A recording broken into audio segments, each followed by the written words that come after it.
Boa noite, pessoal. Eu vou fazer uma videoaula sobre funções sem passagem de parâmetros.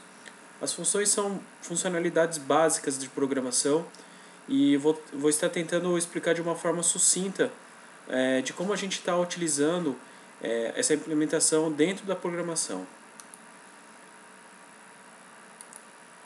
Então, eu coloquei uma breve introdução aqui que fala que uma função é um conjunto de comandos agrupados em um bloco que recebe um nome e pode ser chamado várias vezes em sua execução.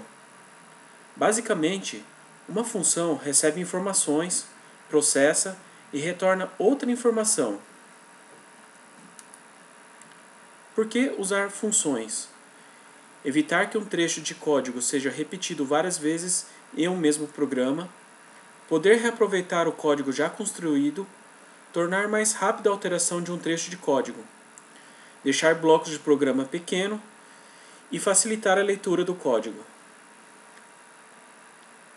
Então aqui eu vou falar um pouco mais sobre a videoaula de hoje, que seria funções sem passagem de parâmetros. Então essa função ela vai ser chamada dentro da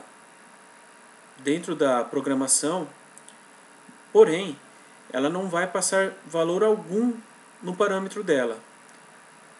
Então não será declarado nada dentro dela. Então tem um exemplo aqui que eu coloquei ali: tipo, nome da função, entre parênteses, fecha, abre e fecha, né?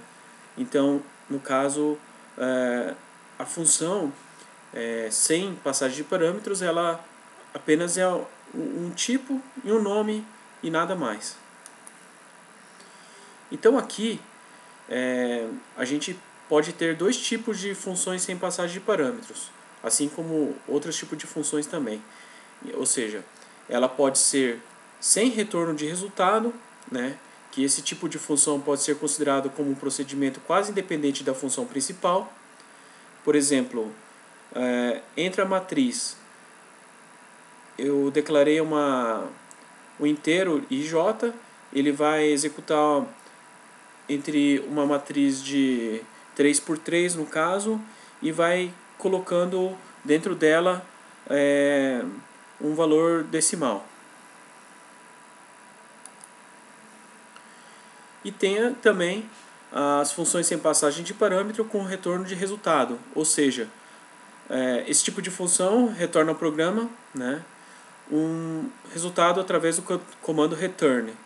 Então a gente utilizou a mesma ideia do exemplo anterior, né, e que basicamente ele faz uma média percorrendo toda a matriz, né, e faz a média de todos os valores, retornando o valor média, que seria o valor da média de todos os elementos da matriz.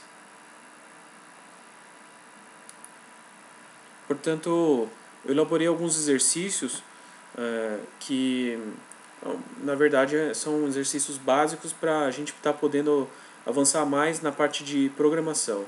Então eu coloquei aqui: faça uma função que gere uma matriz dinâmica entre 3 a 6, ou seja, de 3×3 a 6×6, com números aleatórios de 1 a 10. Esse daí seria uma função. O exercício 2 seria utilizar a mesma função do exercício anterior, fazendo uma função que mostre todos os dados gerados que foram gerados aleatoriamente no exercício 1. Já o exercício 3, faça uma função que mostra a média dos valores da matriz usando os exercícios anteriores. Ou seja, mais ou menos basicamente naquele segundo exemplo que eu mostrei, a gente vai estar utilizando, no caso, 3 funções, que pode ser chamado um dentro da outra ou separadamente, mas todas têm que ser sem passagem de parâmetros. Então, esse exercício é um exercício simples, porém seria de fácil aprendizado para que a gente possa dar continuidade na parte de programação. Espero que tenham gostado da minha videoaula. Boa noite, muito obrigado.